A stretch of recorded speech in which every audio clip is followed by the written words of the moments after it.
It started. Cool. Hello and welcome to week 2 of our new series of people doing cool PPTs on Saturday morning. Okay. Cool. So let's just. We had, we had bunch of interesting things happen this week. I think we got started with Kantara. We'll be deploying that, like the contest page and the landing page this week, most likely today. We had some interesting progress with ClickTech. We created a standard set of processes for doing ad hoc tasks related to e-commerce. We were able to host, test, deploy a SLM for changing text description generation, and bell curves. We had a meeting with, we had a presentation with all the different technical groups. WFX, we're going to visit their office next week, do a full demo. So super interesting week. Got to spend some time with ShopOS, got to spend some time with Hombale. Kudos to Tejas, primarily Tejas, Varun, and some special mention to Smaran for staying up the whole night and doing load testing for the Kantara site. Very, very good. Great job. And very excited to have Rahul present today on Git and GitHub best practices, which is something that we're looking to adopt throughout the company. So, Rahul, all yours. Cool. Hello, everyone. I'm Rahul. So let's talk Git. That's the main motive of this meet. So what I would focus more on is slides are ready, but I would more focus on the hands-on part of the Git. That's where most of the people miss out on, right? Like they try to memorize the commands that are supposed to be run, but that's not how it works. I'll try my best to guys get the gist of how concepts are when related to Git, and commands shouldn't be an issue at all. And I'll show you how you don't even have to remember the commands. Git itself helps you throughout when it comes to commands. So what we will be doing is we will be creating small repositories, okay? And we will understand how that works, okay? I think that should help most of the people. And I'll be starting from the very basic, okay? No tools, nothing. All I'll be teaching you is on this terminal. That's all, no VS Code, okay? So let's create a directory called first. Let's get here. So the first thing is, how do you start a Git, like initialize a Git repository, right? So for example, this is your project space, and you are going to store your project, you're going to store your code over here, everything. How do you make this? How do you initialize a Git repository, right?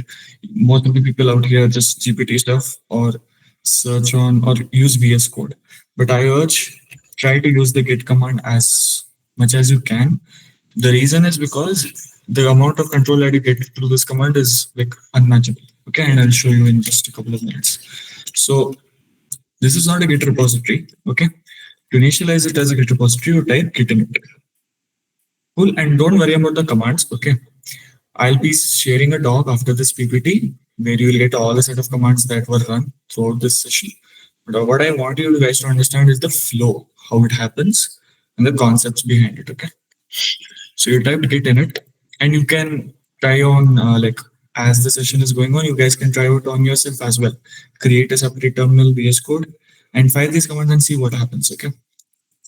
So you can see that it says let me download VS Code. Okay. So, and also one more thing, don't hesitate to ask questions. Okay, this is more like a open-ended discussion. So feel free to just interrupt me in the between and ask something that could help out everyone. So yeah, so when you fire git init now, this weird looking message you see, okay? Now, here's where the difference between Linux and Windows comes in. So I'll ask you fundamentally what made a difference that this folder is a Git folder right now. I'll reframe the question. What I mean to ask is, before this first folder was not a Git folder. When we fire this command, it is saying initialized empty Git repository. Now this is a Git folder. But what is making this folder a Git folder? If you're on Windows now, you will never understand this. You will feel that this is some magic going on. But if you look at hidden files now, you can see a folder getting created over here. .git. I'll come to this folder very soon, but keep an eye out on this. So now we have initialized the Git repository. Let's create a simple file, main.txt. Wait, main.txt. What shall we type here? Something. Okay. Cool. So this file contains something, a step. Okay. Now, these are the features you implemented and you want to commit these changes. So for example, what people understand is, so first of all, let me clear this difference between, so most of the people don't understand the concept of staging. So there is a different, there are different types of layers in Git itself. So I'll come to PPT. So Git and GitHub, this is fine. This you might understand. So the difference between Git, so Git is a tool that allows you to record changes. GitHub is a cloud service that allows you to store repositories in the cloud. Okay. And Git staging. Now this is the main thing. Okay. See now, if you come here, no. So this first folder is a Git repository, correct? You created this file. There is a command called git status. Okay, remember this. When you run this, no, you can see it is giving some things here. It is saying on branch main, no commits yet, and untracked files.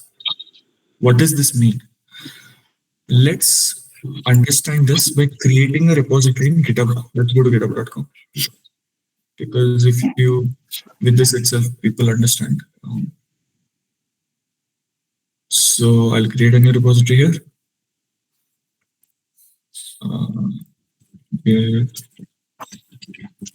get session first. Let it be a private one. Okay. That's it. Okay. See. Now you created an empty Git repository, and now what is the main problem you want to solve? This is the file. I want this file to come here, bro. That's all, right? That's what we do. Now Git will not allow you to do directly like Git push something. It will not allow you to do that. First, what it tells, bro, you have done a lot of change. You have done some changes in this folder. First, tell me what all files I should consider to push to. This is the fundamental thing that you can relate to. You want to push this file. Okay, let's create another file. For example, main2.txt. Okay, something to. Now if you do git status, you can see main and two files are there, correct? But now the requirement is you just want to push main.txt as step. Where do you want to push? Here. Here you want to push. So what Git allows you to, so what Git does is it creates these two, there is two environment in Git itself. So one environment is called like working changes or untracked changes. Another environment is called tracking stage or staging. That's what it's called. That's what it's called. So here you can see that it's called untracked files. These two files are not tracked only, which means you can, there's nothing to push actually. Okay, what Git, okay, there's nothing to push. I'll come to that. So let's say now you want to push main. Okay, what you run is you do git add, and you don't have to remember this command. See here. People don't read the messages properly only. I've seen a lot of times. It tells a lot of stuff, but people don't read this. Look at this. Untracked files, use git add file name to include in what will be committed. Git add, I want to push main.txt. That's all. I'll do this. I'll do git status again. Now you can see something new. It is saying untracked files main2.txt, which is correct. Changes to be committed. Main.txt. What is the difference? The difference is main2.txt is still in the working directory. Main.txt is in staging area. This is what is the difference. Why you should put files in staging area? Why is there a concept called staging? Why is Git complicating things? Because Git says, bro, you first tell me what I should commit. What do you mean by committing? Committing means you're like putting a timestamp. Ki, haan, these are the files that I need you to consider. And this is a, so it allows you to put a commit message. So for example, you add these, now this file is in the staging area. Okay. Let's say you add two, three more files. What Git allows you to do is now, since you have added these in staging area, you can commit these files that have been added to the staging area. Okay. So the command is git commit, and you don't have to remember this. Okay, you have to remember this. There is no command over here basically, but the more you use it, it's intuitive as well. Okay. So if you do git commit hyphen m, you need to give a commit message. What is the commit message? Let's say initial commit, and you can give this whatever you want. Okay.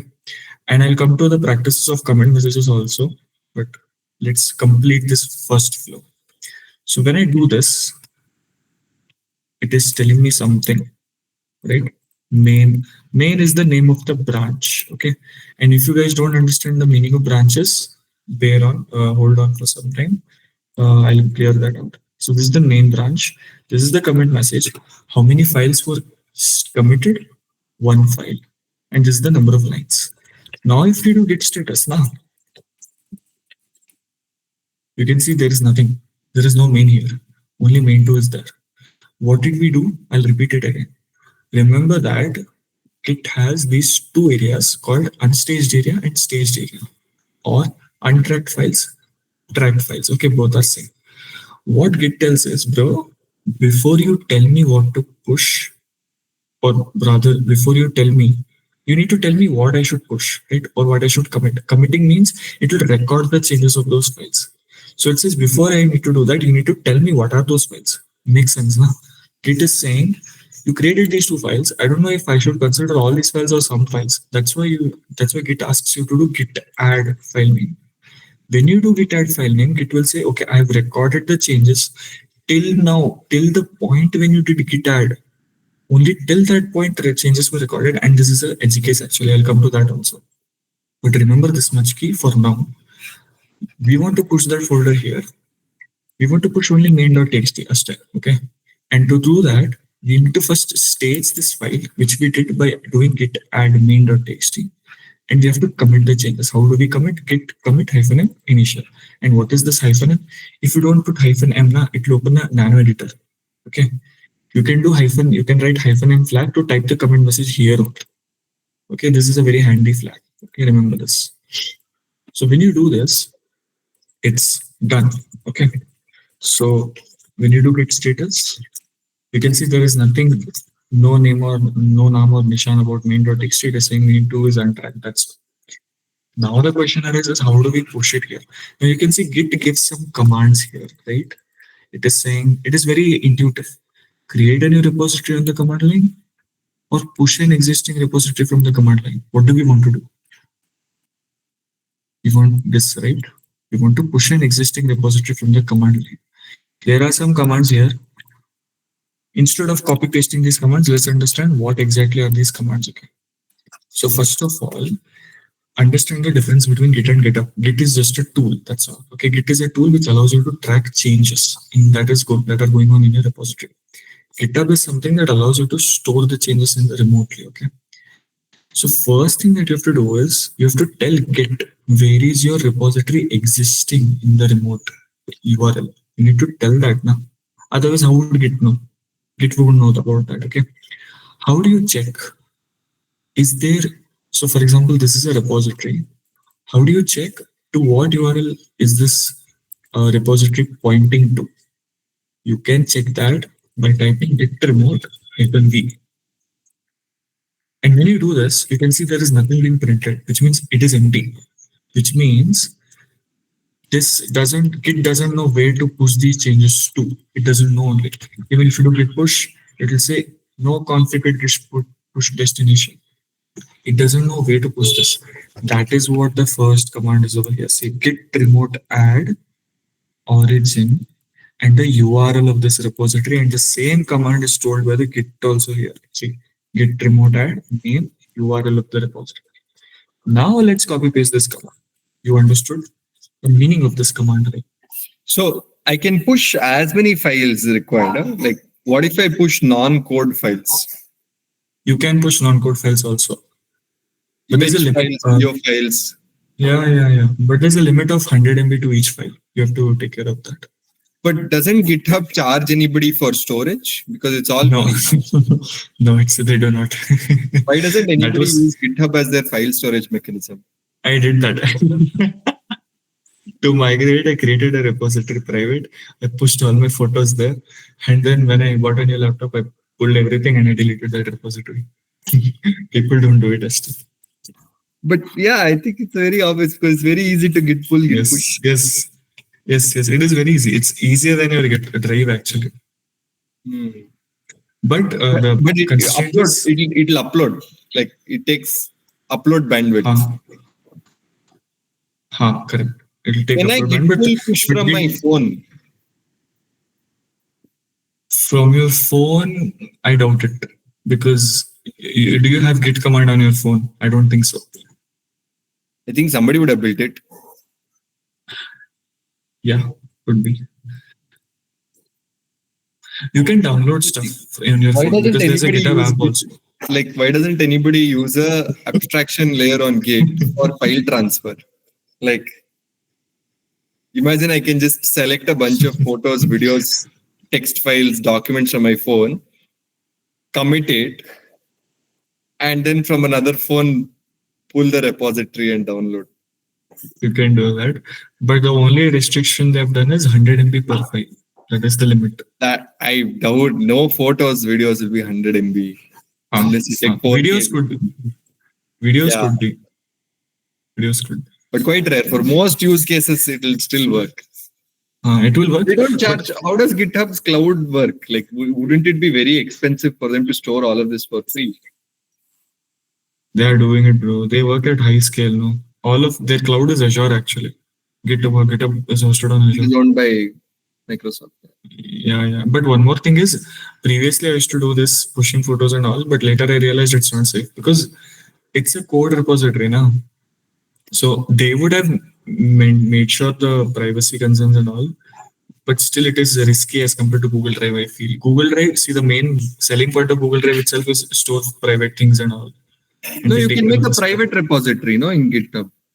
You can, but there have been vulnerabilities in the past where they could access. Like Even Google private gets hacked all the time. And Google Drive won't let you store anything more than 15 GB. But Right, correct.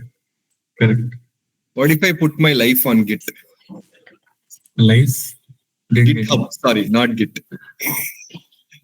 life. Like I can put all my foot. So the interesting thing is, Varun, there are Yes. Lots of tools now for LLMs to understand GitHub repositories better, Yeah. right? And Yeah. you can do fine tuning by uploading a bunch of data on a GitHub repository and then use Okay. a tool that can make an LLM understand it so that you can do like chunking, parsing, whatever. Uh-huh. But that will be for more of for context, right? Rather than Yeah. Interesting. okay. Yeah. I think we can store a lot of files on GitHub. Go ahead. Sorry, Rahul. Yeah. Yeah, it's fine. Yeah, cool. Okay. So where were we? So the problem we were facing, the repository doesn't know where to push the files. That is what GitHub is prompting us to do with the first line of code. We ran that command. And now if we do git remote -v, you can see something printed here. It is saying origin, this is the line. What is this origin? People will get scared. Don't get scared. This origin is like a placeholder for your URL. You don't want to type out URL each and every time. Nah? That's why Git makes it easy saying that, bro, you add a name for this URL. I'll name this origin. The common, the most standard name that is used is origin. Can you name it something else? You can name it something else also. For example, if I do, what shall we name this? Something. If you do git remote -v, you can see there is same URL but with a different name. How is this useful? I'll tell you where this is useful. You have a GitHub repository, and you would want, there would come a use case where you would want to push it to two different repositories. For example, I have had a situation in the past, I don't remember exactly, but the only thing you can do is just add another remote URL and run git push twice. That's all. Okay. People do some jugaad when some things come, you don't have to do that. Just add another GitHub URL and push these things to this. So yeah. And you added something accidentally. So for example, let's say I added this URL accidentally now. I want to remove this. How do you remove this? Git remove something. That's all. If you do git remote -v, origin is there. Okay. Now remote repository is set. Now what we want to do is we want to push it. So what does this command mean? I don't have to run this command on my own. Okay, I have to, oh no, wait, I have to run this. So if I do git push hyphen u origin main, okay, it works. So I'll tell you what I did. You guys might be wondering, I didn't run this command, I directly ran this and it worked. I'll tell you the reason. So now if you reload this page, you can see main file came here, okay? But one thing I'll tell you, if you guys create a new GitHub repository, in it when you run this command, for me, if you remember, only one line came, it initialized. But for you guys, you'll get a lot of warnings. Warnings, they'll come and then it will show. You know what is that warning? When Git was released in the first, during the initial stages, the default branch name that Git chose was master. Okay, how do you check the branch name? You can do git status, it will show here, or you can do git branch, it will show main. Okay, and what are these branches? If you're wondering, bear with me for some time. But for those branches are basically like they're used to, for example, it's like to isolate changes. For example, you're in the main branch. Okay, if you want to create new changes, for example, then you create a new branch and work on that. Why do you do that? So that everyone can work independently. If everyone is working on the same branch, then it will create bottlenecks. For example, I'm working on something. Let's say, for example, take A-lister, for example. Okay, A-lister. So what happens is, how many of you are not clear with the concept of branches? Please tell me. Just raise your hands. If it's clear, I'll not explain.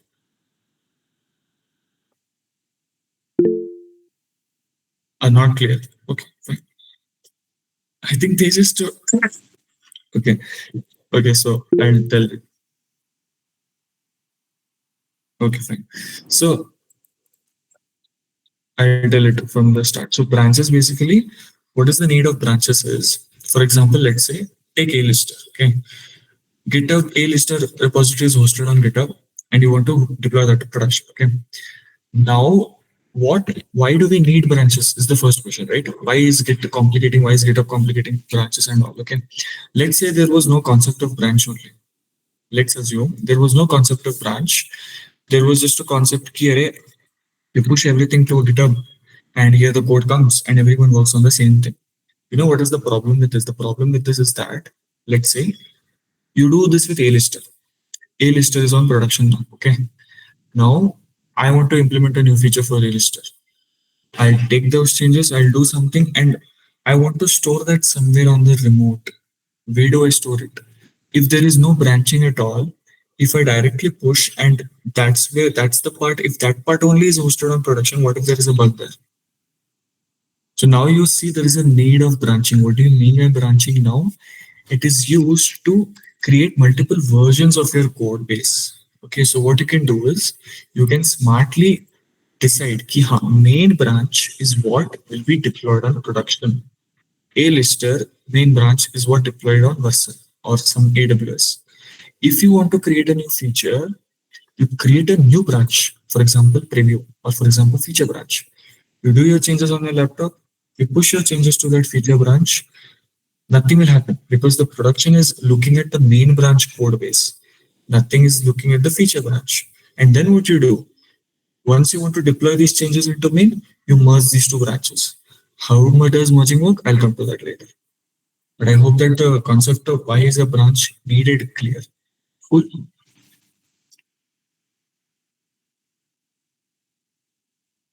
Okay. Perfect. So now, huh, so now you can see, so the default branch, okay, let's come back now. The default branch, when you do git init, it is called master. Okay. Why it's called master? It was the initial name chosen by Git people. Okay. Then, funnily enough, due to some black labor movement or something in 2020 something, they moved the name from master to main because some controversies could arise. That's why, like in tech before, like there are architectures like master slave that is being moved to primary replica due to some movement things and all. But the main thing is the default branch previously that was used by Git, it is master, but companies are moving to new GitHub names called main. Okay, so if you want your Git to by default create a name, like choose the default branch name as main, it will prompt a command there. I had run that command before. That's why whenever I create a new GitHub repository, the default name will be main only. But when you guys do it, it might not be the case. When you do git branch, you'll see master. That's why what GitHub told initially was the second command of Git was git branch hyphen m main something, which means change the main branch to from master to main. That's what it means. Okay. Once you do that, the next command was simple. Git push origin main. Okay. Hyphen u it was. So once we ran that, and the name is very intuitive. Okay. And what does this command mean? Let me explain that also. So git push, you want to push the changes to the repository. What is origin here? The origin is the remote URL. What is the URL? So it means, okay, push to this repository, bro. Which branch you want to push it to? Main. I hope it's clear. Okay. So we did that. And you can see our cute little main.txt here. Sounds good. Okay. Now you can see some other things here also. If you look at the repository, you can look at commit history also here. So remember commits. What are commits? Commits are like the names that you give for the changes that you're doing. It is a nice way to name things for the changes you're doing. Okay. So for example, when you do changes in your code, you would want to keep a name. Key, array, I edited 4 or 5 JavaScript files, but I want to describe in one line what are these changes meaning. For example, added authentication. For example, integrated AWS. You edited 4 or 5 files, but the main objective of that was integrated AWS. You write that as commit message. Okay. So that's what these commit messages mean, and that's what commits mean. Okay. Some people, what they do, some people they edit, for example, they edit one file. Okay. For example, I had edited main file. They'll type the commit message updated main.txt. That is not a good practice, please, because commits meaning commit का मतलब यही है कि you're doing a change. You should tell what that change is doing. If in the changing message also you're telling I'm updating that file, that is nonsense. Okay, please don't do that. That's a bad practice. Okay, if someone looks at commit history and they see such messages, it will turn them off. Don't do that. The commit message should show what are those changes doing, and when you click on this commit message now, it will show what files were edited here. You don't have to put the file name in the commit message itself. The commit message should tell clearly in one line what it is doing. Added authentication, integrated AWS, fixed a bug, something like that. So that's how it is. And now one question that you guys might ask is, I'm able to see commit history here in GitHub. How do I see this commit history on my terminal? You can see that by typing git log. Okay. When you run git log, there are some things printed here. Commit messages you can see, author you can see, Rahul, and the date. And this is the commit ID. Okay, the scary little thing that you are seeing, it's a commit ID. And this means it's the head point of the branch is pointed to main. I'll come to this. What does this mean? You don't have to understand it immediately. But the main thing here is commit message, date, author. That's all. What you are seeing here is what you can see here. All good? Now let's move to the, so what did I explain right now? I explained the staging wala part.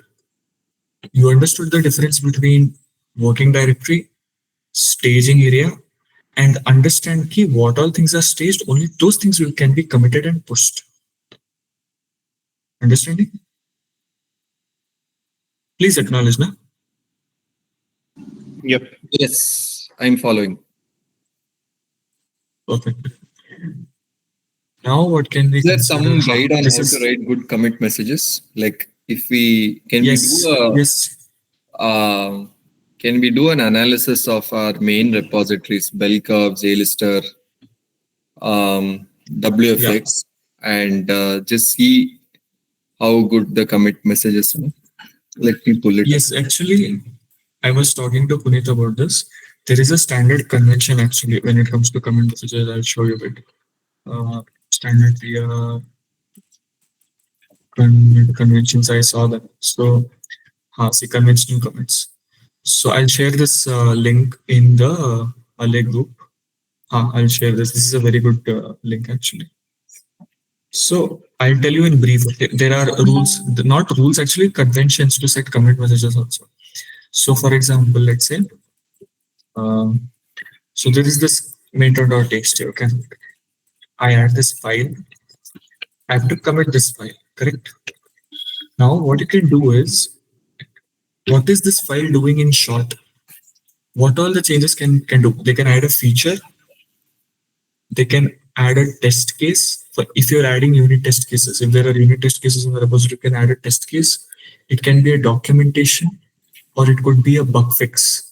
These only will be the changes. No matter how much ever big code base you work on, there are 4 or 5 types of changes only you will do throughout your life. Okay. If you're implementing a new feature, no, the convention is append the commit message with the feed. Feed means feature, and all of this is mentioned in the link that I shared. I'm just going over it again. Okay. So feed means feature, and in front of you, you add auth Mudita step. If someone reads this, they'll understand, oh, feature authentication was added. That's all. Okay.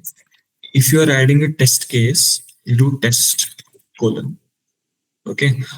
What test are you adding? Okay. For example, what test can you add? For example, you missed out on a test case, unit test case where it was checking. What example can we take?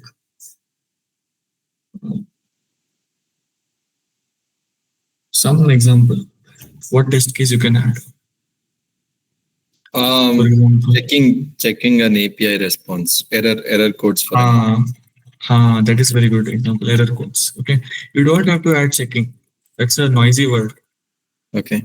Just add error codes. Just test. You are testing error codes. That is the meaning. That will become meaning. Okay, you can add checking. It's not full strict or anything, but the cleaner your commit message, the more satisfying it is to have a look. Okay, and not just for you. Anyone who is in the org, when they open the commit history and when they see these things, it's a green flag. It's like, okay, these people, like, okay, they know what they're doing. Okay. And even I do mistakes, like even I don't follow some of these in very local and very test thing. When you're experimenting, it's fine not to follow these. But let's say you're contributing something to org, I would highly urge everyone to follow these conventions. Okay. Where do It's I see just- commit messages here? Yelle? Where? I'm on GitHub. See. Commits. Click there. Yes. Click there. See. Look at that. First commit. Go to first commit. See, update your ticket ignore. Please ignore such names. The commit is telling me it is updating the git ignore. You should tell what did you add. Click on that change, Pradin. See, what did you add? Nothing. Empty file. These things shouldn't happen. Please take care of it. Okay. Right. There's nothing added over here. Okay. Let's take another example. Update git ignore again. Check that, no, Pradin. I did also changes with validation and other things. Okay. See, it's not like it's fine, but the more we follow these conventions, the better it is for everyone to understand. Yeah, here also there's no change. Okay. And if you're wondering, we do these small commits without any changes. We do it from mail at Alaiy account so that Virtual auto deploys. Okay, fine. Okay, understood. Yeah, I can understand that. Like even I have done things like that, but in at least in a repository, like if you do, why don't we make a Virtual like Alaiy Tech on GitHub? Don't we have a Alaiy org on Virtual?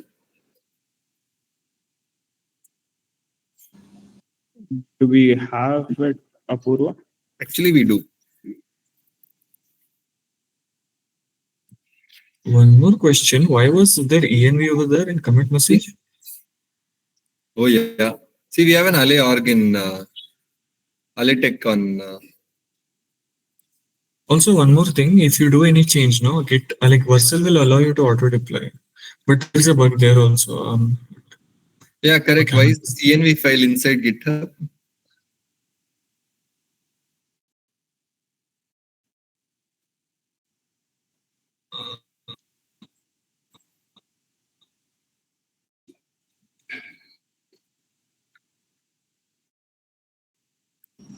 Hello. See, the login page commit message is good.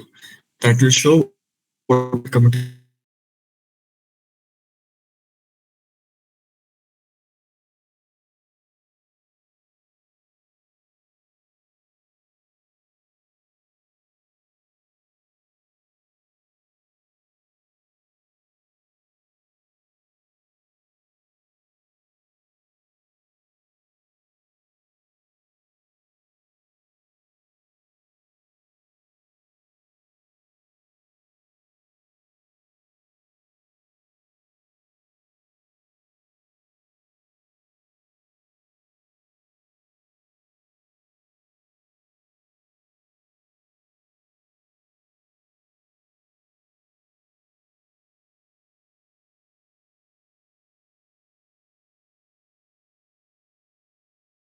So commit messages are done, and this slide is that only. Edit files.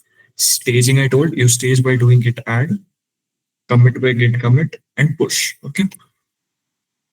So I discussed about the branch things, right? So you main production stuff will be on main branch.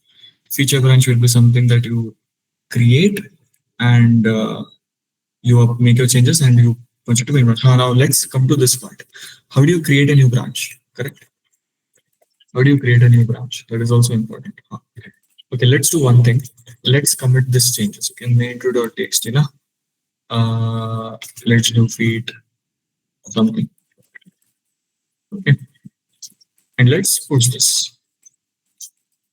Okay.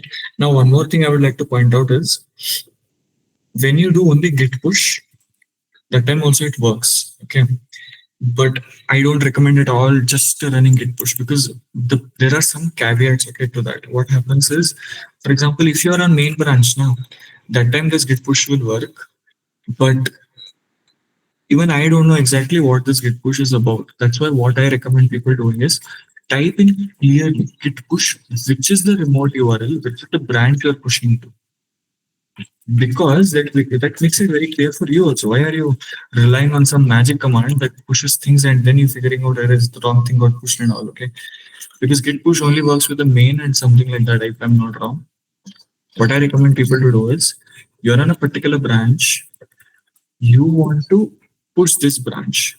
Okay, and also one more thing. This branch name is not the name of this. It is the name of the remote branch that you'll be creating. Okay, remember that. So you're on main. What branch you want to push it to main? In the repository, in the remote repository, what should be the name? It should be main only, na? So put name in front. Okay. I'll show you why it is handy. Okay. So that is something that I wanted to tell. Now we are on main branch. Okay. Did you git log? It is here.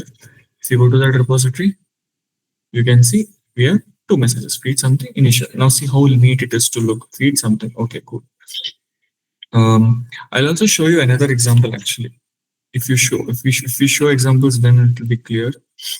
You look at the commit messages in this repository. So this is a repository that I contribute to every now and then. And if you look at messages of this flag Dino, 1024 commits, and look at the commit messages here. Docs, core. What is the meaning of core? A small change that does not change any feature at all. That is the meaning of core.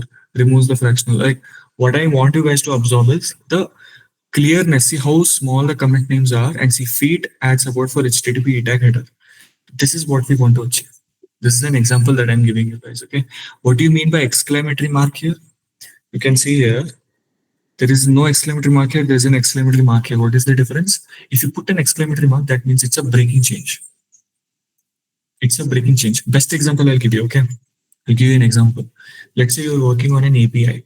Okay, there is an API of a lister something. For example, let's take something like slash upload something. I'm just taking a random example. Okay, let's say there's an API that is already existing in a lister. Someone does a change to this endpoint, and let's say, for example, they change the format of the response. Okay, response format got changed. They added some more fields, for example. Okay, that is a breaking change. Why? See, that is a feature that you just did. But along with the feature, that's also a breaking feature. Why? Because other services that could be depending on A-lister response, they would have configured in their systems, okay, A-lister returns this response. This is how we should receive it. If you change the response type, their systems will start breaking and they'll call you immediately. What is happening?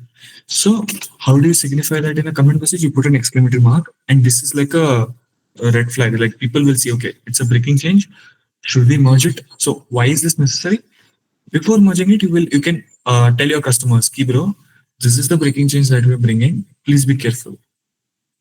So this is how comment messages show, like this is how you convey things. And you can see fix. Fix means a bug fix. Update to latest totals and something like that. So I just wanted to show this so that you get an idea of how are these comment messages supposed to be. Okay. Now let's jump to creating a new branch. Okay. So we are on branch main, correct? We have two files. Okay. How do I create a new branch called a feature branch? To create that by saying git checkout -b. Okay. And give the name of the new branch. I'll say feature. Now we do git status. You can see on branch feature, nothing to commit, working correctly. Now we need to git branch now.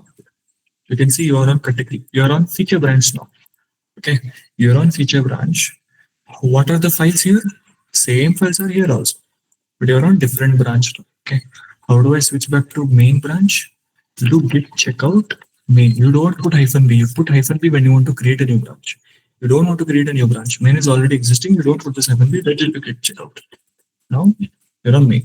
I want to check out the feature again. I do git checkout feature again. Okay. So far, so good. Yep. Yep. Everyone, please. I don't. Yes. Even yes. one person shouldn't be left out. Like that should not happen. Yep, Rahul. What about Purva and Varun, Vidyavati? Vidya. Varun, Vidya. Ah, Clear. okay, cool. Okay, fine, cool. So now we are on feature branch. Okay, and this session it's already 12. I think it will extend a little more, but please bear with me, okay? Because so yeah. So it's a feature branch. Okay, now let's come to the main thing. So now we have these two files. Okay, let's create a feature. Okay, let's create a new feature called feature.txt. Wait. Okay, let's create a feature.txt feature. That's all. Okay, you implemented a new feature in A-lister. It's called feature. Now you're on feature branch, and this is the feature. Okay, same thing you do. You add to the staging area. Now, if you do git status, you will see this file. You want to commit this file. I'll also discuss this one thing. Okay, so okay, let me discuss this because this is important. So you know how to stage things now. How do you unstage? That also you should know. For example, you added a file by mistake. Git add by mistake ಮಾಡ್ಬಿಟ್ಟು ನೀವು. By mistake you added git add. You want to unadd it. How do you do that? Here only there's a command saying use git restore -f stage to unstage. Copy this command. Okay. And put the file name. And now if you do git status, you can see it is back to unstaging area. This is a small thing that I wanted to add because it's very useful. Sometimes we add, by mistake, we add multiple files that we don't want to, and we are like, how to unstable this shit. How do we do this? Here only it is telling you how to do it. Okay, cool. Now let's add this. Let's comment this. Click something cool. Okay. Now we committed the feature. Now if we do git log, you can see cool something initial commit is coming on branch. Okay. Now I want to push this branch to the remote. How do I do it? Git push origin feature. Now you can see some things here. Before feature branch, there was no branch called feature in the GitHub. GitHub is only different, yours is only different. The repository that you have in your laptop, it's called local repository. The repository that GitHub is maintaining, it's called remote repository. You created a new branch in your local repository. There was no feature branch in remote repository. When you tried pushing a new branch to the remote repository, GitHub told Git, bro, there is no branch called feature. I am creating a new branch called feature. I think that's clear. So when we come here, when we go to the main part, when you click here, you can see feature here. Now, if you go there, you can see feature.txt is here. Go to commit messages. You can see feed something cool here. You change the branch to main. You can see this main. So feature branch is different. Main is different. Main will be deployed on production. Nothing will happen there. Feature branch will be running parallelly. Okay. Now comes the interesting part. Now comes where everyone finds it difficult to understand. Now, okay, changes are in feature branch. I want to merge them. Correct? How do you merge it? So I would like to put a heads up key. Merging na there are two. So how does git merge work? Git merge follows some algorithms underlying, but there are mainly two types of merges. Okay, first merge is called fast forward merging. So first merge is called fast forward merging. The second merge is called three-way merge. I'll come to this three-way merge later. First, we will discuss fast forward merge. Have a look at the difference between these two branches. What is the difference between these two branches? You tell me. Main branch, there are two commits, there are two files. Feature branch introduced a new file, okay, called something cool. That's all. You just want to add this to the main branch. So what is happening exactly is, so how does Git work underlying? I'll give you just a brief. Okay, I'm not a Excel draw pro here, but I'll try my best. Okay. So how does Git work underlyingly? Git maintains a tree underlyingly to track changes. Okay. The people who say DSA is not used, completely wrong. DSA is used in real world. Okay. Git uses a tree and in underlying in the representation, it represents your code base in the form of a tree. Each node is a branch there. Each node is not a branch, a commit over there. Okay. So if I ask you guys to represent the main branch in terms of a tree, where each node is a commit, for example, how would you do it? How would you do it? This is the option. How would you do it? This is the initial commit. This is the second commit. Okay. Any question? No, go ahead. Okay. This is the main branch. When you go to feature branch now, the first two nodes are same actually. So remember one thing. I'll tell you. Okay, wait. Should I tell it now? Okay, so one more thing I'll tell you is that. So this is the main branch. Okay, so this is the main branch. Okay. Now, when you created one question that nobody asked me, which I wanted you guys to ask this question. Key, Rahul, when we were in main branch, no, we had these files. Yaw file, so main.txt and main2.txt. When we created a new branch, no, when we created a new branch, main and these two files were already there. These two files were already there in the new branch. It might look very silly to think about that, but it's very important actually. You should question Why are those two files existing in that? Why isn't the new branch empty? The question that you guys should have asked me is that why isn't the new branch empty? Why the old files are existing still, right? So what Git does, and internally, I'm going into the Git internals now. Please bear with me. If you have any doubt, please pause me, okay? You might have seen these commit messages now. What Git will do, Git will, when you created a new branch, you were on the main branch. When you created a new feature branch, Git will see, okay, main and main.txt are already existing. When you did git checkout -b new branch name, you are telling Git, bro, till now what all changes have happened in the main branch. I want those changes to exist in the new branch.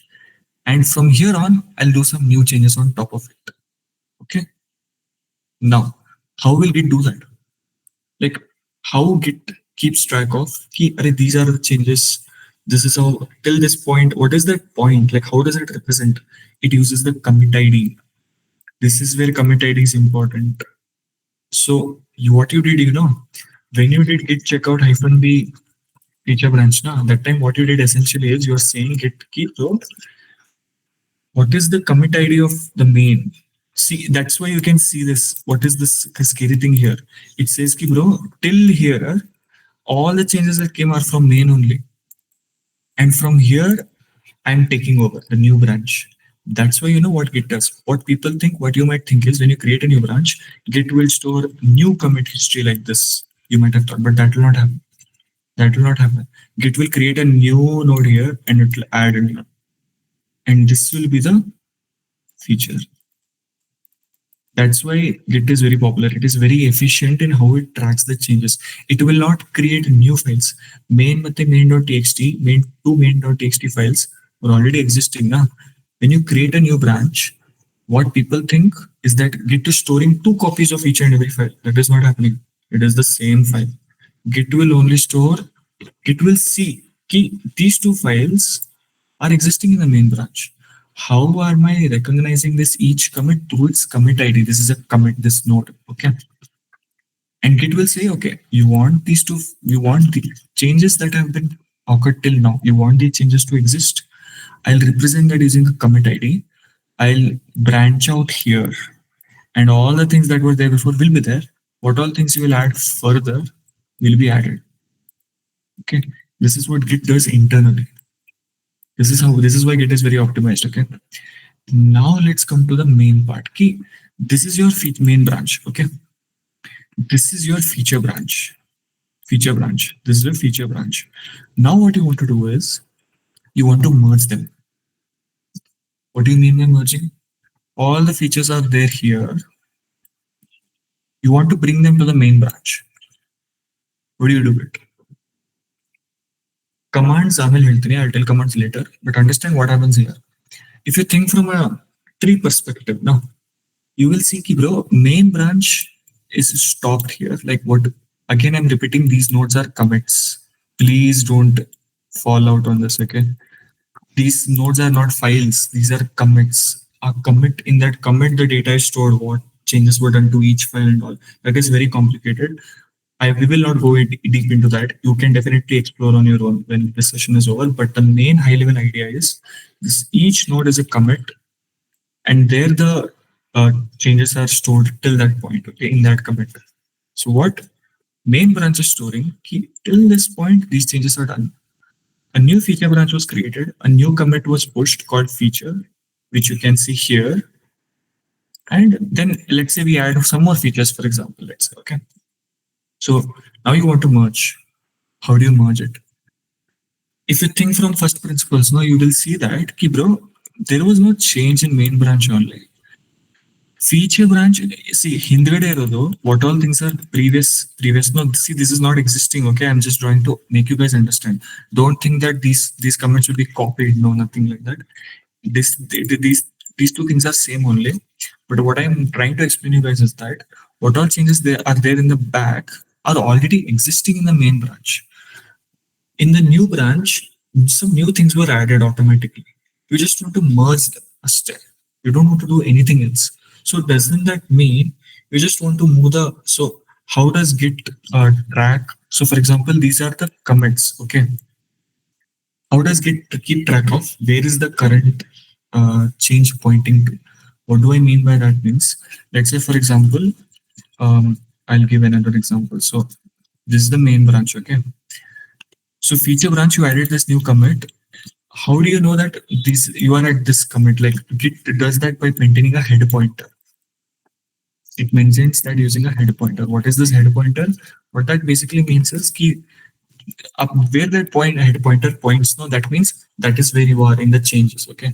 Even in the main, for example, when you check out to main, see when you check out to main, I'll show you one magic here where you guys will understand immediately. So see, we are on feature branch, correct? You can see feature.txt here. When we check out to main, now when I do ls, you can see feature.txt is not there here only. How is Git doing that? How is Git doing that? Because there are two different trees here, and what Git will do when you check out to feature, no, the head pointer switches here, and it applies the changes that were there in this commit. And when you switch back to main branch, no, it will undo these changes and it will come here. That's all. So that's what's happening. So that's why head pointer is needed. Okay. Now you tell me, let's say, for example, this is the feature commit that we did. Okay. Your current main head pointer is pointing over here. So for example, okay, so now let's say we are on main branch. Okay. When we are on main branch, the head pointer is pointing here. Okay. And we want to merge this into this. Basically, what we want to do is we want to, let me remove this. What we want to do is this is the main branch. This is the main branch. Okay. It branched out here and this came. What we want at the end of the day is we want this to come here. Correct? This is what we want to do now. See, this is the main branch. This is the main header tip pointer of the main branch. This is the feature branch. When you merge things now, when you merge that time, you want what you want at the end of the day is you want this node to come over here a step. Okay. You know what Git will do? Git, what it will do is it will see ki when you say merge these two branches, no, what it will see is ki, arey bro, you have not changed main at all after this. You branched out from main here. You did some changes, and now when you want to merge these two branches, I am saying there is no changes in the forward of the main branch only. I'll not create a copy of this. I'll just link this here and I'll push the head pointer here. This is called fast forward merging. That's why it's called fast forward. It just moves the head pointer to the forward. So now when we do, so now let's do the merging. Now it will be fun. Okay. We are on the main branch. When I do Git, so we are on the main branch. What branch we want to merge? We want to merge feature. We will do this and you can see updating fast forward. It automatically told you what merge is happening. It's a fast forward merge. Feature.txt was brought into the main branch. One file changed, one insertion, create. This is a new commit. And now when you do ls, it's feature.txt came here. I'll explain again in a very brief note. So this is the main branch. Okay. This is the main header tip pointer of the main branch. Okay. Pointers, you guys, I hope you understand if you have done C or C++ or even Java, some basic idea of pointers, just nothing else, nothing much fancy. So this is main branch. Okay. And this is the feature branch. You checked out the feature branch and you told ki, bro, this is the new feature I'm adding. Okay. Now you want to add this feature here. When you do git merge, what is happening is Git will not create a copy of this node and it will put here. It will not do that. It will say, bro, I'll just point the head of this to here on a step. That's why it's called fast forward merging. It just moves the pointer forward. That's all. It doesn't do anything. That's all. That's why now we are on git main. I do ls, all these three files are present. And when we do git checkout feature, you can see there are all three files. So if it's still not there, no, I'll come to the other merge technique, which is called three-way merging. When I come to this, you guys will understand immediately what is happening on that. So I think this is clear. So we are in mind. And if we do git log, you can see when we do git log, no, you can see that see something crazy here. So when we do git log, and which branch are we on? We are on main branch. Okay. These two commits were already existing. This was brought from the feature branch, see. And now head is pointing to the main with this coming from the feature branch. This is what it means, okay?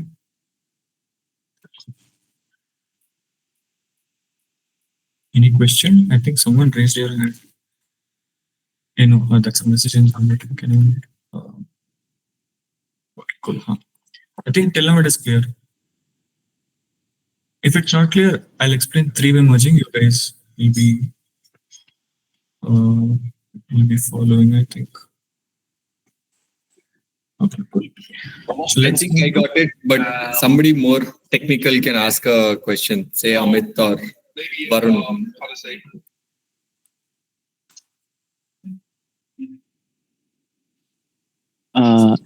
I do have a question, but I want to ask it at the end because it's not related to mergers.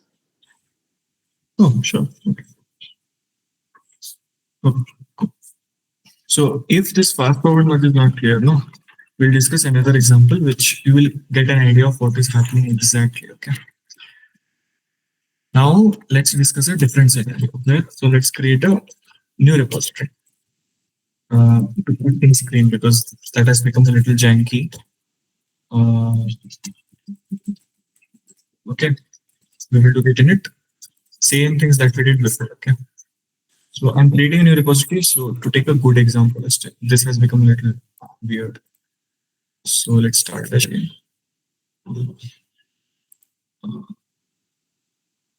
So we will do the same thing again. Here, session second. Should be public, should be private. Okay. So, okay. So this is a new repository, and let's create main.txt something, and we'll add this.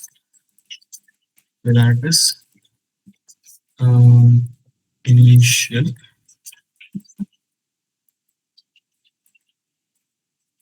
Now you can confidently copy paste these commands because you know what these commands are doing. But make sure you understand these commands exactly what happens. So main.txt is there. We are on main branch. Let's check out the feature branch. I'm creating a scenario. So just bear with me for some time to explain what the other type of merge technique is. So let's create a feature.txt. Okay. Feature. Okay. We will add this also. We will say feed and we will say push origin feature. New feature is created. So this is the feature branch and this is the main branch. If I am not wrong. Yeah. Okay. See, now we are at the older situation where we have, so I'll explain you what changes, what did I do now, what we will be doing now. So this is the first main branch, okay? Okay, this is the main branch. What did we do? We created a new feature branch and we added a new commit here, okay? Previously, what happened was, let's take an example, there are multiple commits, okay? We branched out, okay, now this is feature branch, okay? And this is main branch, okay? Previously, what happened, if you remember properly, that we checked out to new branch. We did changes to the feature branch and we merged it as it is. There was no problem at all. Okay. Main branch was not modified beyond that. That is the main difference here. But in real life, that's not how things work. Now, for example, let's say main branch is sitting for production. I created a new feature branch to implement something. They just created a new branch to upload something. And main is moving forward. This is the real world scenario. So let's mimic that scenario a little. So previously what happened, again I'm repeating, main branch is here, feature branch we did this. When we did merge, it was very straightforward for Git to merge it because it will just move the head pointer here. But now what we will do is we will move this main a little forward. So what we will do is, see, this is the feature branch, okay? We have main.txt and feature.txt, remember this. When we check out to main, okay, there is no feature.txt. There is no feature.txt. Now what we will do, we will create something, we will create feature2.txt. We'll create a new file, feature2. Okay. Now let's do this. Let's add this file also. Okay. Feature2. Okay. Now you see, now this is the most interesting part. We are on branch main. What are the git messages? Initial and feature2. Both are different things only. Both are different features. Now if we shift to feature branch, these both are also different. What is different here? Initial is same. Initial is same. This commit is different. And when we move to which branch are we on? We are on feature branch. If you move to main and go to git log, this is same again, and this commit is different. So what is happening from the tree perspective? You branched out here, you created new commits, and main moved forward. There is a new node here in forward. Now what? Now if you merge, no, here fast forward merge will not work. Git will not apply fast forward merge here because it doesn't make sense. If it moves the head, so main head pointer was pointing here. When the main puts, when you create a new commit here, head pointer will come over here. And you know what is the problem? If you move the head pointer here, no, this change will be lost. So Git will not do that. It will not do fast forward merge. It will do something known as a recursive merge, and that's a completely that's a algorithm itself that is out of scope for this session at least. But just remember on the top of your head key, right now fast forward merge will not happen. So now let's merge these things and we are on main branch now. Remember what files are there here. We will check out the feature branch and we'll see what files are there here. Okay, now let's check out to main. What files are here? We want to merge feature branch. We'll do this. And now you can see something different happened. Previously, merge, what it did was it moved the head pointer forward. So it said, okay, bro, I'm just adding these commits as it is. I'm not doing much. I'm just moving this head pointer forward. But now it is saying, bro, it is asking me to give a commit message for a merge request. Why is that happening? I'll come to that later. But now it opened a nano editor here. You can see it is asking me to give a commit message for the branch. See, please enter a commit message to explain why this merge is necessary, especially if it merges an updated upstream into a topic branch. I would like to keep this message only. Let's exit now. How to exit? Control X to exit. Okay. Now you can see something different here. If you paid attention, previously it showed fast forward, but now it is showing something else. What is the full form of this? Even I'm not sure. I read it yesterday, but I forgot. Full form of strategy, something it is. Ostensibly, it's a recursive strategy only. You can read it in Git blog also how they're doing. But the main idea is it shows a different merge strategy. So what I'm explaining you guys is you do Git merge now. Git applies a lot of algorithms in the bottom to do the merging. Why is it necessary for us to understand? It's good to know a step. Okay, and I'll let you know also why is this necessary. So now if you do ls now, you can see feature is also there. Feature2 is also there. But one different thing you will see now, when you do git log now, you can see initial is there, feed is there, feature2 came automatically, and feature2 is after feed. You can observe this. Remember that feature2 was applied in main branch. And that was after this. So it came after this. Timing is being taken care of by the Git itself. Okay. And then it created a new merge commit. And now you can see the difference here. You can see extra line added over here. This line is not there anywhere over here, but it is there over here. And what are these numbers? These are commit messages. See here. These are commit messages over here. It means these two commits were considered for merge. Okay. And now it is pointing to this merge commit. It created a new commit node. Think in terms of the tree that I showed you previously. This is a new node and it is pointing to this point in the main branch. So what is the rule? If I want to explain it simple words is when a fast forward merge happens, no. So I'll show you one more thing. If you go to the old folder, no, see here. See, we did a merge here. Okay, in the first repository, we did a merge, but there is no merge commit here only. There is no merge commit here. It's as if you committed on the main branch itself. It's an illusion that you committed on the main branch itself. But you did a merge, na? There is no way to know here if it was a merge. And Git was able to do this because there was no change after you checked out to a new branch.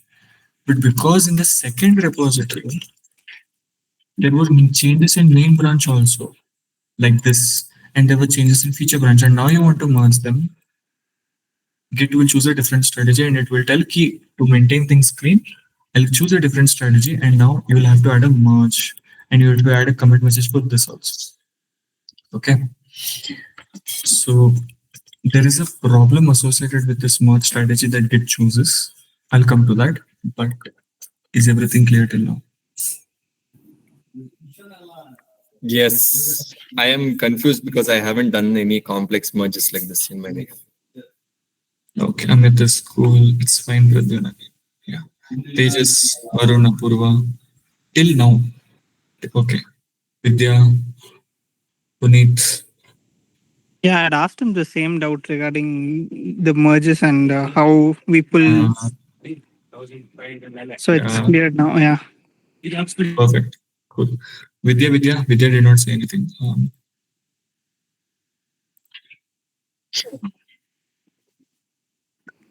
Clear, Rahul. Okay, cool. Okay, cool. So everything is cool now. Let's create a new repository. Wait, should we create a repository or should we explain it here only? It has become no. I'll create a new repository only because the more commits we create, it will become hard to understand. So I'll create a new one. Bear with me for some time again. Now I will show you the problem associated with that, the other strategy. What problems can occur here? I'll show you it. So let's create a new repository. Let's create a new edit session card. Let it be private. Let's create this. So, okay, let's initialize again. Okay, let's create a main.txt. Main, and I'm setting the environment again to explain the problem associated. Bear with me for 2 minutes.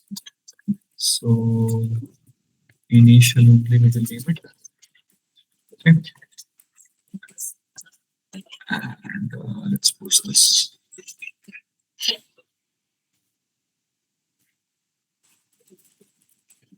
Okay, so here if we reload, you can see it over here. Now this is main branch. Let's go to feature branch. No, I'm not wrong. Wait, shall we do that or shall we do it? Feature branch. Wait. Yes, fine. Okay, let's go to a new feature branch. Feature branch. Okay. We will not create a new feature.txt now. We will edit this file only. Okay. I'll name it. I'll do. So feature I'll do. Okay. Remember I edited the same file. Okay. I do feature. Okay. Now we are on feature branch. We edited the same main.txt. We did not do anything else. Okay. What is the difference? If you go to main, if I see this file, there is main number, main line of tyler. If we go to feature, if you do the same file, we just added a new line as stay. Okay, there is nothing new. Now let's do one thing. Okay, in which branch are we on? Feature branch. Let's go to main branch. Your main is there. You know what I'll do? I'll add something here. Okay. Now let's commit this. Something. Okay, something we will do. And now, remember, both branches have the same file. We did not create any new file, main.txt. Main and something we have. If we go to the feature branch, we have feature over here. So what is happening in terms of tree? Let's see it now. Let's see it once. So so there was one node, one commit here. We branched out to a new commit. Okay, this is a new feature branch. This is a main branch, and there is a new commit here also. Okay. Now you tell me, when we merge these two, fast forward merge will be applied? No. Recursive merge will be applied by Git. Okay. Will it work? Will it work is the question. So let's go to main. Okay. And now we are here on the main branch. Mainly in main branch, we edited the main.txt. Feature branch also edited the same file, that to same line. If we do merge now, you can see something wrong happened. Something went bad. Git is not happy. Git is saying conflict, merge conflict in main.txt. People see this and they get scared like anything. Don't get scared. So see, automatic merge failed, fix conflicts, and then commit the result. Why is this happening? So what happened was, see, in the previous example, now when we had the same example when recursive merge was being done by Git, you can observe that I deliberately created a new file. I had created a new file in the feature branch and I edited the older file in main branch deliberately. When we merged them, this problem didn't come because what Git will do, it will see line by line everything, like what changes were done. Okay, let's say you're merging branches. Let's say you want to bring changes from one branch to another branch in the file. It will see line by line. Okay, this line is changed in this. I want to bring this line here. It will do that. But if you think in a common sense way, if the same line merge also has something else, and if the incoming branch also has something else for that line, what should Git do? Git will not understand. Git will say, bro, you are saying there is a line like basically conflicting. Like think about from the Git perspective. If you are merging two files, for example, if you are combining two files, let's say you are only doing that work. Okay, you are in a company, for example, in a company, some random company, you are writing files, you are doing content writing or something. Your boss asks you to copy the contents from another file into this. Okay, but then you see if there are two files, first file content is same, second file content is same, first part. From 100th line, different lines are there. You will copy the other lines, no, here automatically. You will understand that.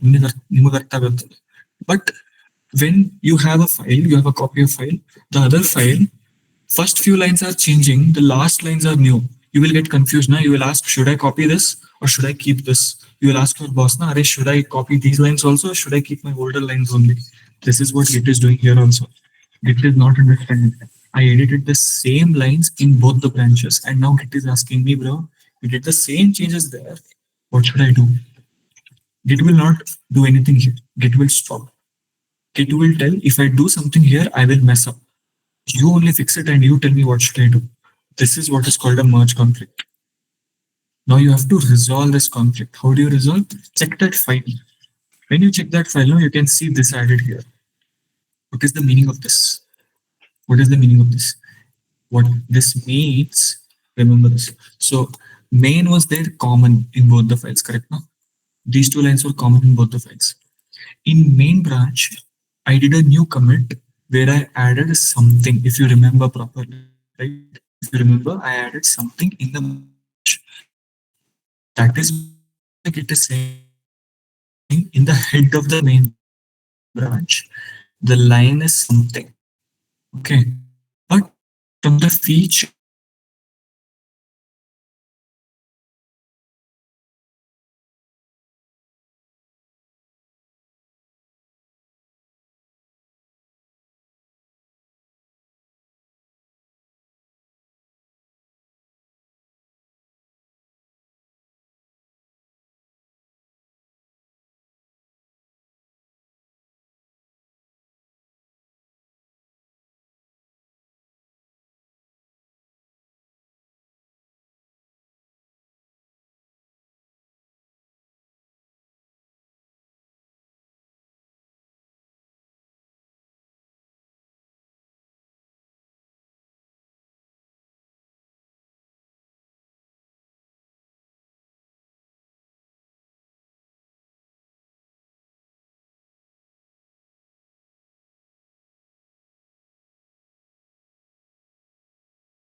remove this, remove this, remove this, keep this both. That's all. Now let's do one thing. We want to keep both the changes. So what I'll do is I'll remove this line, I'll remove this line, I'll remove this line. These two are the lines that were coming. Initially, main had this line, right? When we did a new commit, feature has this line. I'm keeping both of them. I want both of these features. I'll save the file and I'll exit. Okay. Cool. Now if you do git status, now you can see something here. It is saying on branch main, see here you have unmerged paths, fixed conflicts and ungit commit, unmerged paths, both modified. So what this means is that it is saying merge is still happening. Merge is not completed yet. Merge is not completed yet. Merge is still going on. It is saying if you did merge by mistake you merge ಮಾಡಿದ್ರೆ, you can abort the merge by running this command. I'll run it now. Let me show you guys. So let's say, for example, by mistake, wrong feature branch you mentioned, okay? Wrong feature branch you mentioned. Suddenly merge agurtu, conflict started coming unnecessarily. You want to undo that merge now. You want to discard that merge. You run this command, okay? So remember, you had these, no? When we do git merge abort, now you review the file. See, everything is normal now. Now if you do git status, everything is normal. But now I told that to undo the merge, but let's do the merge now. Okay, let's understand. Again, the conflict came, correct? Let's resolve this. I want to keep both features. Oh no, I want to keep both features. Okay. So I want these two to exist. Now if I do git status, same thing is coming. I don't want to abort. I want to commit. I want to keep this change. Now you can see it is telling something. Unmerged paths, git add this file to mark resolution. So what does this mean? Now you guys might have understood what is the need to create a merge commit. Did you guys understand? In fast forward merge, there was no merge commit being created. The git moves the head pointer forward and it does not create a merge commit. In the recursive strategy, git what it does, it does some complicated algorithm stuff. It brings in files and it brings the changes, and during that time it keeps an eye out on conflicts. If there are no conflicts, git is happy. It will say merge is successful, give me a commit name, give me a merge commit name. If there are conflicts, git will tell resolve those conflicts yourself and then give me the commit name. Now you can see it is saying main.txt had problems. You should resolve that. Once you resolve that, stage that file, add that to staging area. When you add that to staging area, I will think, okay, the commits are resolved. All conflicts fixed, but you're still merging. Merging is not completed yet. Merging is not still completed yet, okay? Git push to, leave that. So changes to be committed, you have to commit this. Now this is a merge commit now. Okay, merge, for example. Now the merge is completed. Now we need to git status. Everything is normal. We need to git log. See, merge. Previously, what happened? If I go to second folder, no, here. See, merge branch feature. It had allowed us to choose this commit message if you remember properly. It opened a nano editor. Remember, it allowed me to change. I did not change the commit message deliberately. You can see this message came automatically. It straight up went to this message because there were no conflicts there. But because, oh no, sorry. But because there were conflicts here, it made me resolve those conflicts myself, and it made me do that merge commit myself. You can see feature, something came, and then the merge commit came. You can see merge here. And what are the commit messages? Commit IDs, look at the commit IDs over here. This is how you resolve conflicts. And what happens if you use a VS Code? Now, if you're doing this on terminal, no, if the code base is very huge, it becomes difficult to merge those conflicts manually. That's why VS Code makes your life easier. Okay. And how do you think VS Code works? Like, you guys might think that VS Code might do some magic when you're merging it. VS Code is not doing anything magic. When we open the main file, no, you observe that there was something like this. No, there was something like this, right? VS Code reads this thing only. VS Code, it gives you a merge editor, na, VS Code. How does it do that? It is not doing magic. It will read this part. It will see, okay, illi, here and here, this between is the current branch. It will put it on the left window. Anything that is there in between, it will put it on the right window and it will ask you to merge it. That is what VS Code is doing. This is the main concept that you have to understand. You do it in terminal, you do it in VS Code, I don't care. But you should understand this concept. I hope this is clear.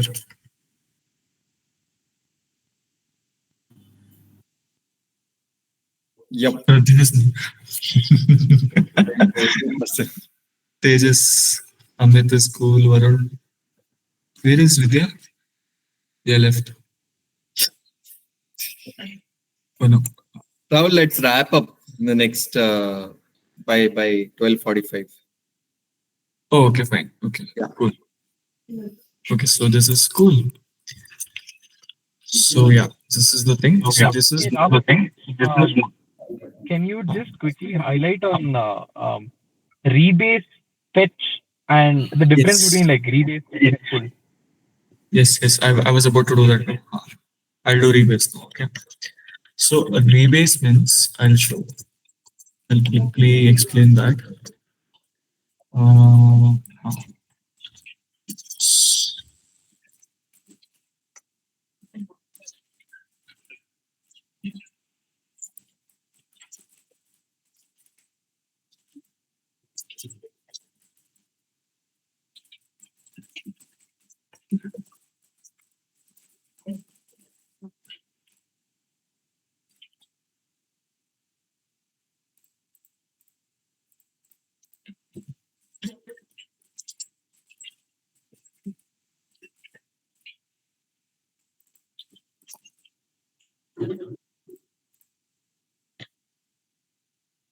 so I'll tell you the concept behind rebase. Okay, if you know that, you will understand that clearly.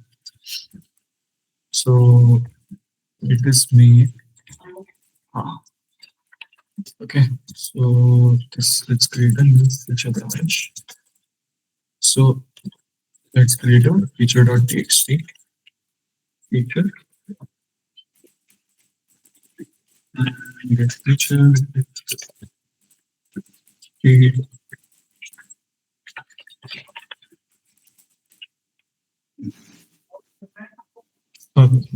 So I'll explain you in the perspective tree now. You will understand immediately what is happening. Okay. So what is rebasing? Let's say you have this is the main branch. Okay. So you branched out here, and you created some extra commits here. Okay. So these two are new commits. These two are new commits. Okay. Cool. This is the main branch. Main branch move forward. Feature branch move forward. Normally, what people do, they do merge, right?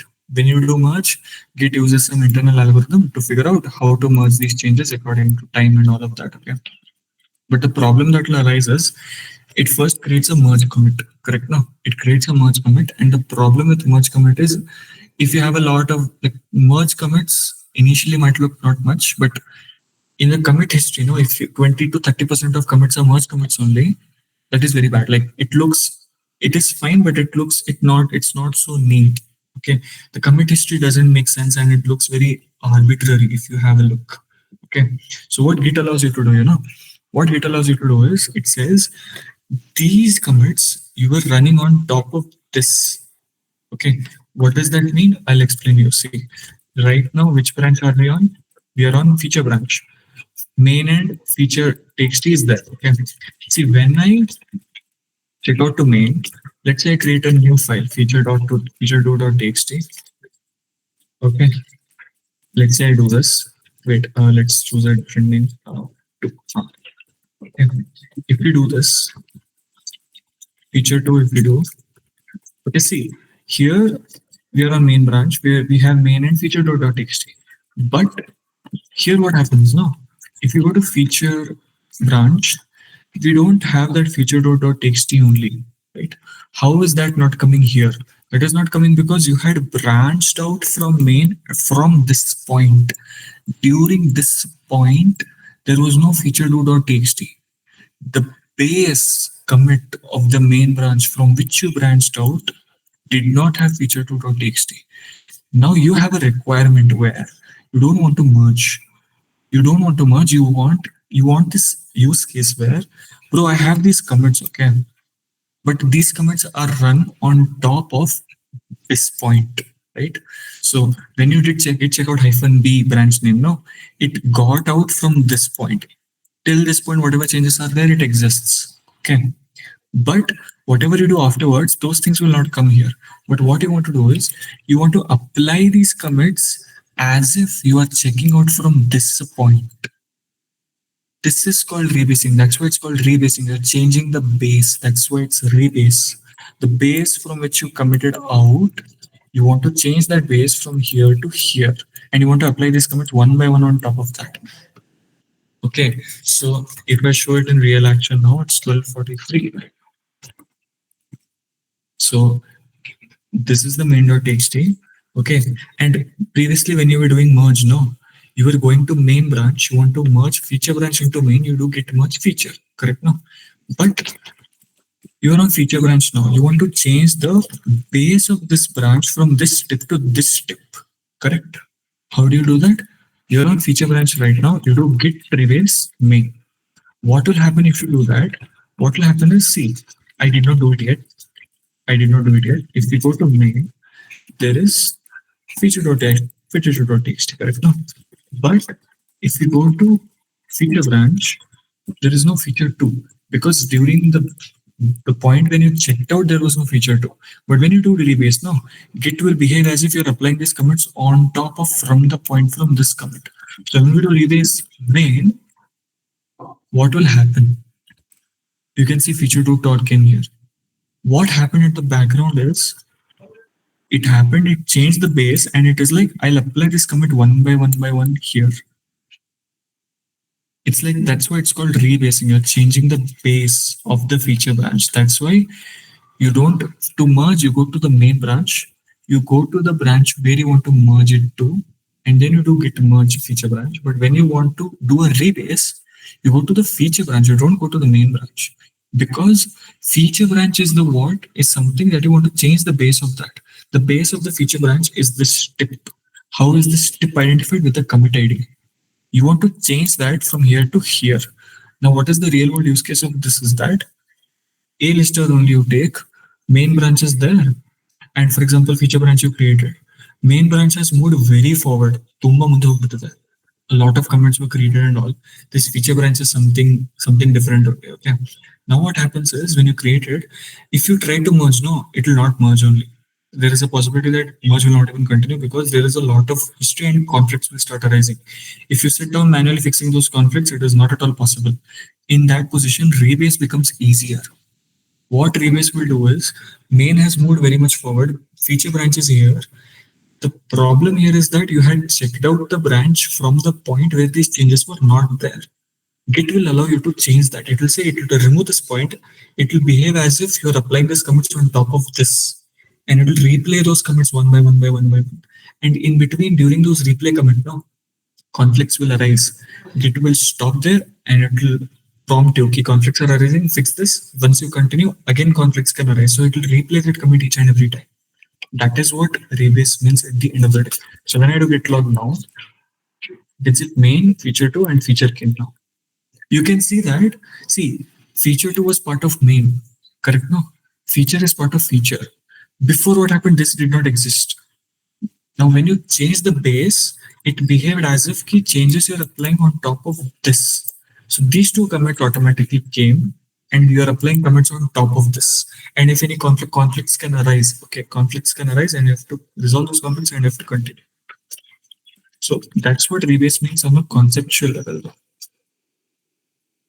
It's 12:46. What shall we do? Did you understand the high level concept of what the rebase is, Amit? If you want, I can show you an example quick. If it's late, then we can wrap up. What do you guys think?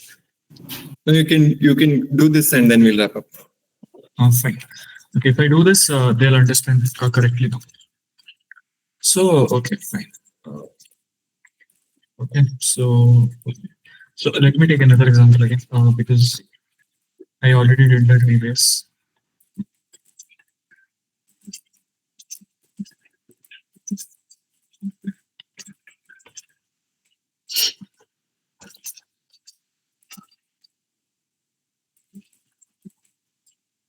So I'll take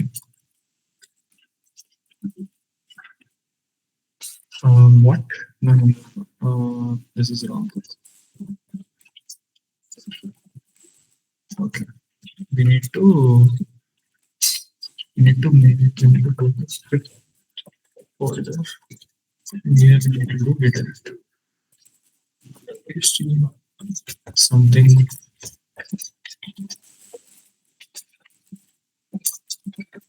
Something.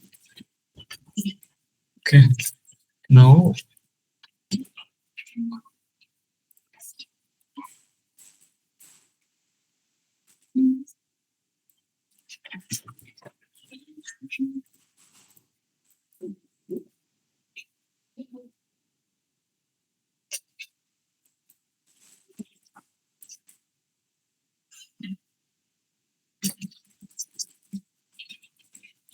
okay. So this is the main file. Let's check out the feature. And here main.txt, what we'll do, we will edit the same file. I'll show you now. We will edit the same file. We will say feature. We will say, for example, okay, we are editing the same file. We are on feature branch. I'll add this file. I'll commit this file now. And now we are on feature branch.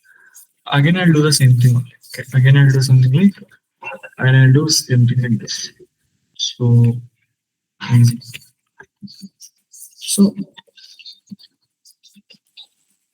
it may.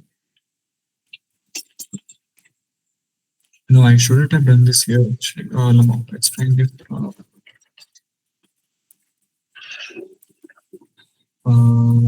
Main is over here. Okay, I'll do one thing. Okay, to explain this. So here on feature branch, okay, I should have done these changes on main, because if these changes happen on main, then we can rebase feature on top and let's see, we could see what happens. But it's fine. We'll do ulta. So here, this is feature branch right now. Okay, don't get confused. We are on feature branch right now. And if you go to, what are the commits here? 2 commits are over here. Okay, right. And now what happens is, I'll check out the main branch. Okay, I'll check out the main branch. I'll edit this file also. Okay, main. I'll edit this. Okay, I'll edit this main file. Wait. Actually, yeah. I'll edit this main file. Right. Main output here.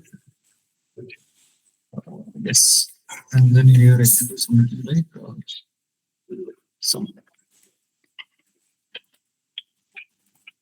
We can add this line and say some more things. Okay. Okay. Actually, it's not bad. This is the main branch. These 2 changes are there.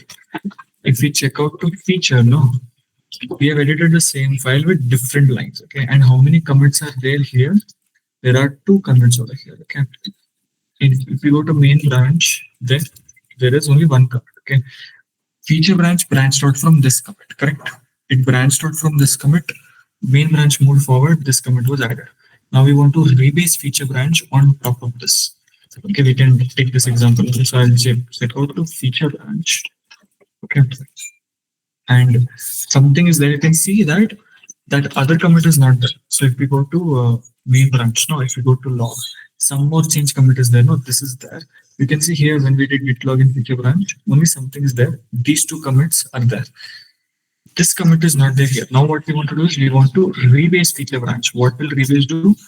Something commit, some more change commit will come, and then the new commits that are there in the feature branch will be applied on top. Let's see that happen. Okay. So now you can see, remember something, feature and feature 2 is there. When we do git rebase, which branch are they on top? When we do git rebase main, you can see now something happened. When we do git rebase, conflicts are arising. Okay, now what does this mean? Don't get scared here. So what happened was, main branch has something commit. You branched out from there, you did 2 commits.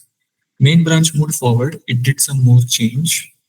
When you do rebase, you're changing this and you're applying your commits on top of this. Okay, and what was this commit doing? This new commit in the main branch, it was editing the same line. So when the first commit of your feature branch is trying to be applied on this line, conflicts arise. You can verify that also. See, could not apply feature commit. It's not applying all the commits all at once. No, it is applying the commit one by one by one. Now, if we see make file, no, you can see something here. It is saying, bro, in the main, I'm seeing sum and main, but from the feature, I'm seeing something and feature. This is there. This is coming from the main. This data is coming from the feature. Resolve this now. This is what it says. So what shall we do? Let's remove this part. Let's keep only feature. For example, okay. Let's keep only feature. Okay. We will do this. We will save the file. Now, if we do git status, now you can see something. Rebase is in progress. Rebase is not completed yet. Okay. And it is again saying unmerged parts. Commit this changes. Okay. And you can see git rebase abort skip. You can do. You can also abort the rebase if you did it by mistake. But now let's commit this file. Okay. Main commit. And I'll name this as rebase. Okay. I'll tell you guys why am I renaming it rebase so that you guys understand. Okay. We did this. Okay. Now if we do git status now, you can see still rebase is not completed. What happened now? What happened now was you can see this commit was applied on top. A step. We redid this commit again. You did not edit the files finally for this commit. You just applied this commit on top by changing the base. And if any conflicts happen, you are resolving those conflicts and you're designing a new commit message for the same commit. And then what happens is once you commit these changes, no, you need to continue. You need to say git key apply this commit also now. Such why it's saying interactive rebase in progress. You're currently editing a commit while branching. Next command to do, see, last command was this commit was applied. Next commit that is has to be applied is this. How do you do this? You do git rebase continue. You run this command, and now you can see, now see it immediately rebased. Okay. Now what does that mean? What does that mean? That this commit was applied.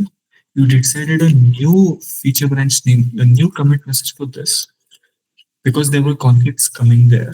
You resolved those conflicts, you decided a new commit message, you applied on top. And then when you did git rebase continue, this commit was again applied on top. There were no commits, there were no conflicts only. That's why it immediately completed. And it did not even ask you to change the commit message because there were no conflicts.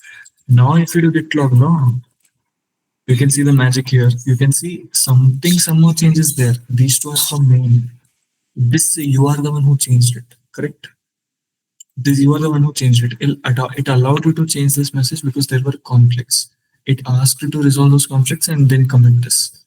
Then this commit was applied. There were no conflicts while applying this, so it continued automatically. Now, if you do git status, you can see nothing. There's nothing. Everything is working correctly.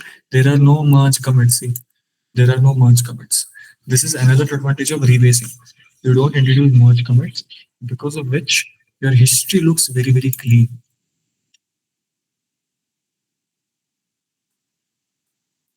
Is that clear? Did you understand the concept behind rebase? What are you doing exactly?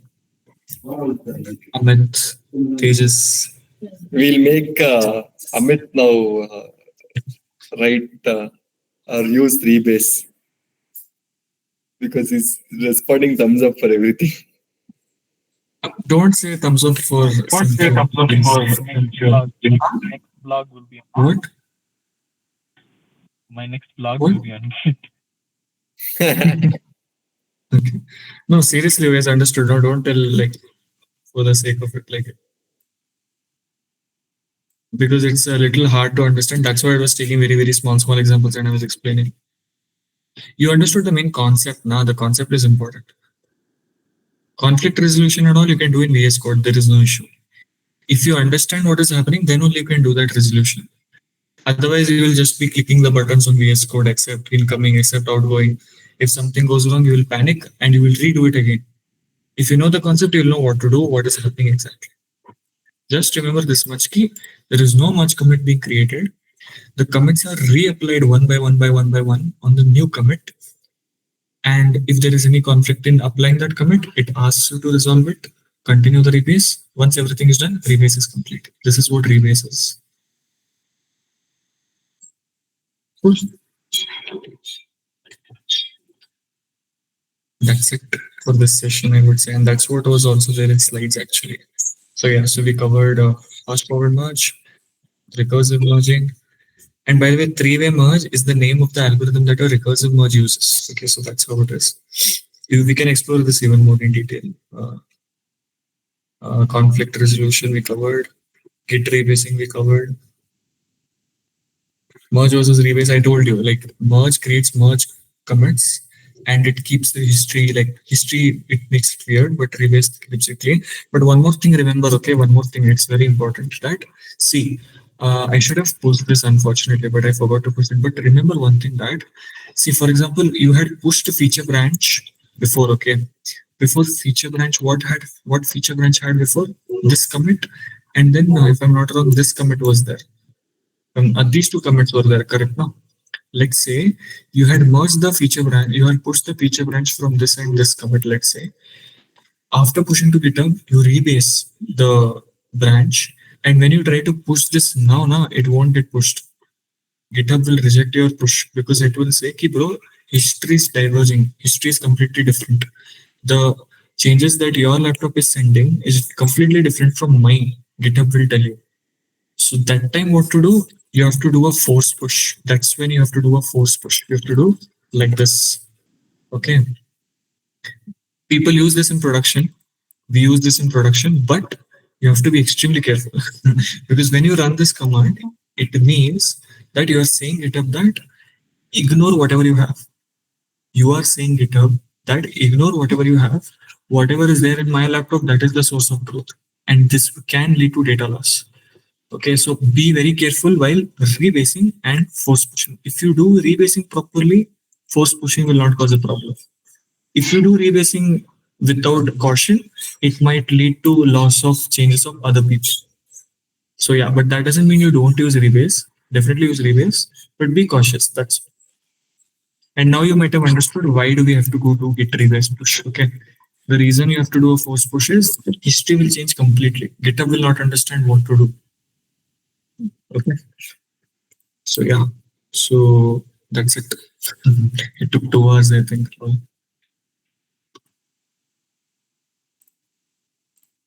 Cool. Pradyun, you're mute. You're mute, Pradyun. Good job, Rahul. I think you did a fantastic presentation, very much in detail. I Thank you. want you to follow through and make sure that we have the best Git practices. I think this is one of the discussions that Tejas and I have had since 6 or 8 months ago, saying we need to bring in best Git practices. And we've been trying to do this better and better. So similarly, we have to do good code reviews, good documentation, good, figure out all the things that we can do to become better versions of ourselves every day. So I think thank you very much for this presentation. Anybody, um, any words of appreciation or any thoughts that you want to? Any doubts you guys have, we can definitely clear them in offline or online. I'm okay. But yeah, any doubts you have, we can quickly ask.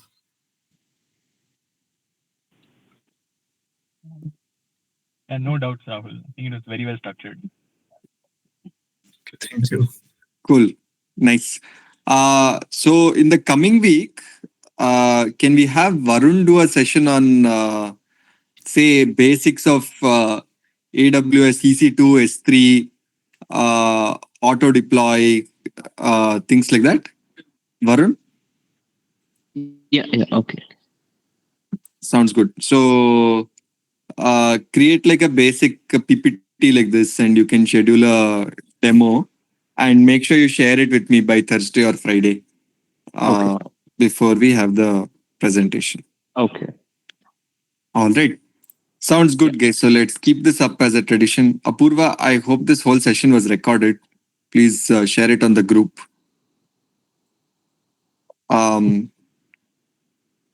Cool. Eagerly looking forward. So, guys, we might be getting on a call today for the Kantara launch hosting. Tejas has been continuously working on this now. Make sure you send in your weekly updates by 5 p.m. today. I will add a message on the group. And otherwise, yeah, have a good weekend. I won't be seeing you on Monday because we are traveling to uh, Delhi, but we'll do the stand-up call on Monday. But otherwise, yeah. So when we do the launch of Kantara, I would love to have everybody on call together to see load and traffic and response. All right. Cool. Thank you. Thank you very much. See you then. Thank you everyone for your time. Thanks. Bye-bye. Yeah. Bye. Bye. Thank you. What time are you? What time are you? I'm just waiting two things. One is I want to integrate Google Analytics and Pixel. Two is I want go ahead from you guys.